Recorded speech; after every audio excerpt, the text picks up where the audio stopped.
इसका मतलब पंजाब के अंदर लोग हमारी सरकार के काम से बहुत खुश हैं।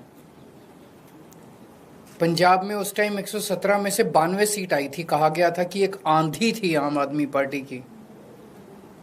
उस आंधी में जितने वोट से हम जीते थे, आज उससे डबल मार्जिन से जीते हैं।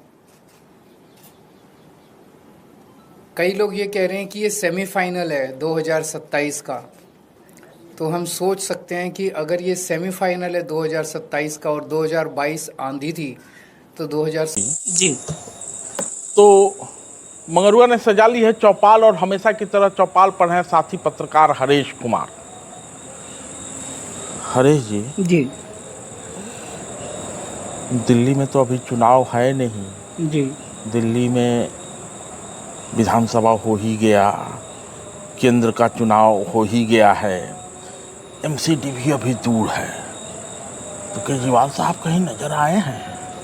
केजरीवाल साहब अभी पंजाब में योगा कर रहे हैं। पंजाब में उनकी सरकार है, वहाँ समझिए सुपर सीएम बन के वहाँ पे बैठे हुए हैं। और उनकी स्थिति यह है कि वो लुधियाना में जो विधानसभा का उपचुनाव हो रहा है ना, सांसद राज्यसभा सांसद को खड़ा किया है कि वो फिर जीत के सीट खाली करेगा तो हम राज्यसभा में जाएंगे। बिना सत्ता के रह ही नहीं सकता आदमी छटपटा रहा है। आदमी छटपटा रहा है, किसी तरह आना है, बस सत्ता सत्ता सत्ता सत्ता सत्ता सत्ता। बिहार में भी चुनाव है। जी और इधर आम आदमी पार्टी ने ये घोषणा की है कि वो बिहार के सारे सीटों पर आम आदमी पार्टी चुनाव लड़ेगी। जी लोकतांत्रिक देश है, हर पार्टी को अधिकार है कि वो कहीं देश में लड़े। 2013 में जब ये दिल्ली में 49 दिन की सरकार बना के चले गए थे लोकसभा चुनाव लड़ने, और बनारस से खुद मोदी के खिलाफ लड़ा, जमानत जब्त करा के आ गई, लोगों से माफ़ी मांगा था कि अब दिल्ली छोड़ के कभी नहीं जाएंगे।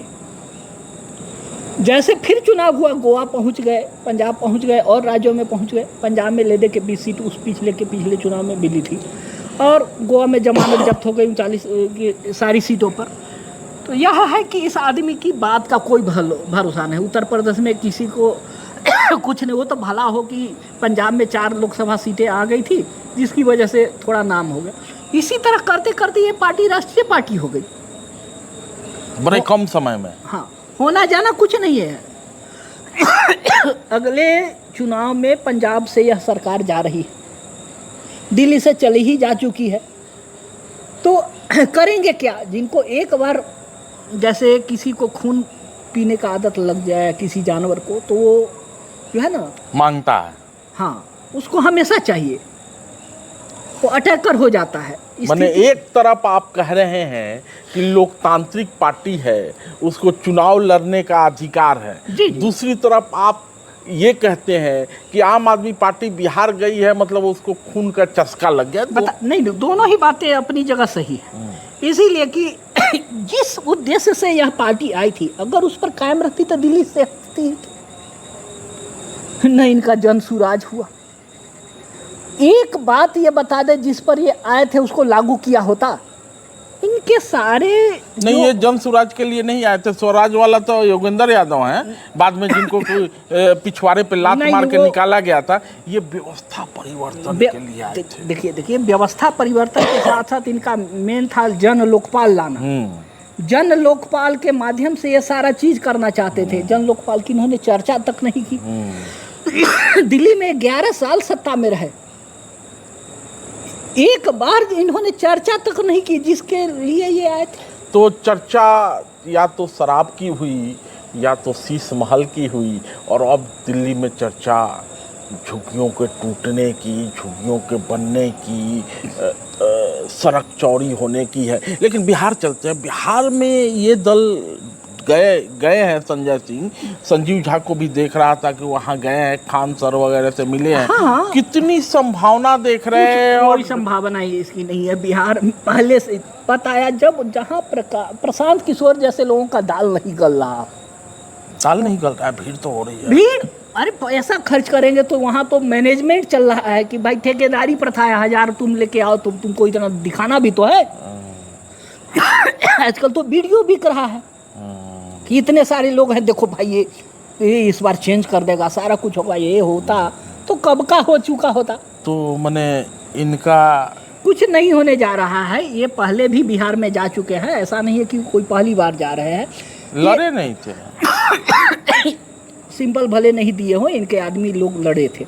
अच्छा। और यह जो जा रहे हैं 243 सीट पर, 243 वोट भी अगर आ जाए इनको तो एक इनके लिए सफलता ही मानी जाएगी। जैसे भाजपा में मुस्लिम लोग हैं, पार्टी पद पर बने हुए हैं, हजारों की संख्या में, उनके घर से वोट नहीं पड़ता है, ठीक उसी तरह से है वहाँ जो पार्टी के कैडर बने हुए हैं, पार्टी की सारी व्यवस्था झंडा लिए हुए हैं ना, उनके घर से भी वोट नहीं आएगा।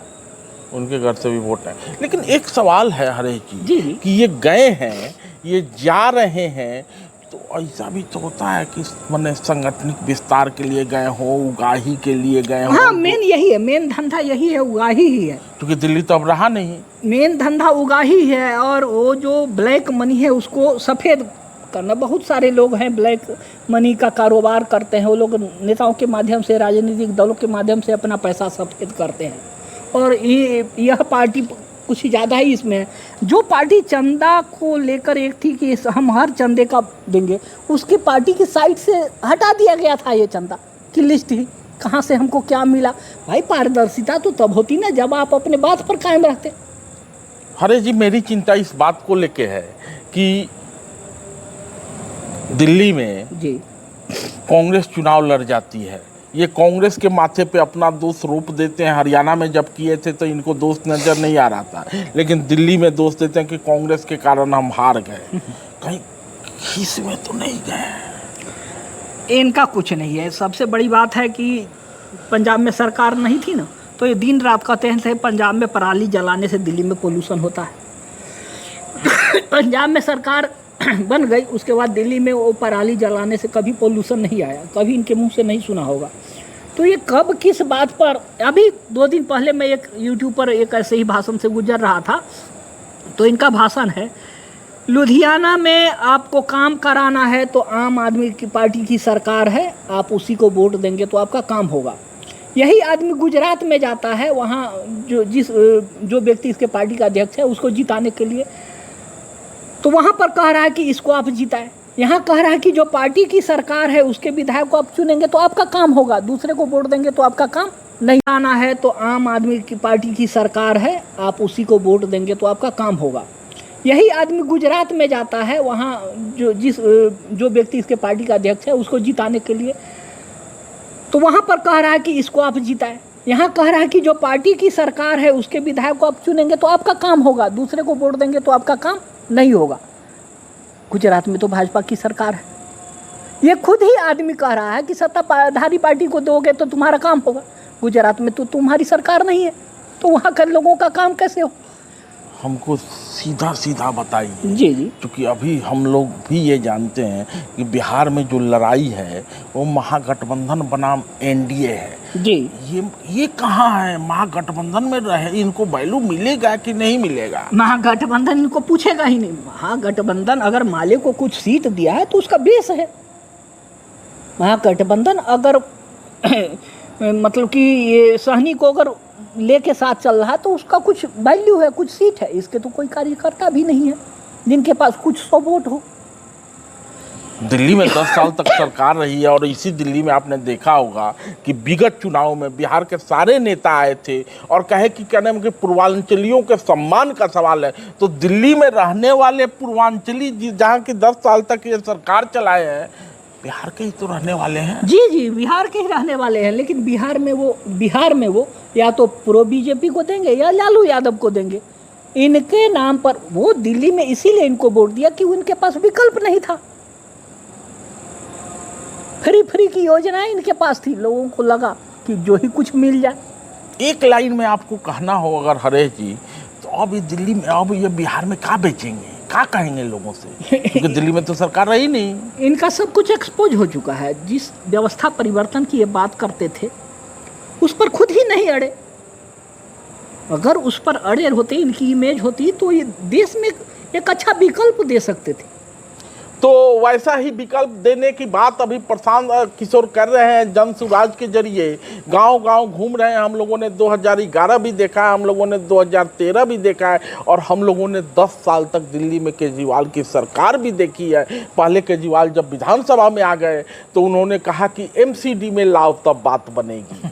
लोगों ने एमसीडी में भी लाया, तब तक विधानसभा की सरकार 10 साल बाद चली जाती है, और अब एमसीडी भी इनके हाथ से निकल गई है। लेकिन तो अब बिहार में क्या बेचेंगे, क्योंकि बिहार के लोग राजनीतिक रूप से तो प्रबुद्ध माने जाते हैं।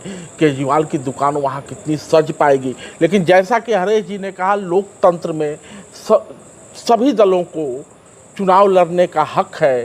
पांडे से लेकर लांडे तक वहाँ चुनाव लड़ रहे हैं, तो अपने केजू भाई भला कैसे पीछे रहते। धन्यवाद।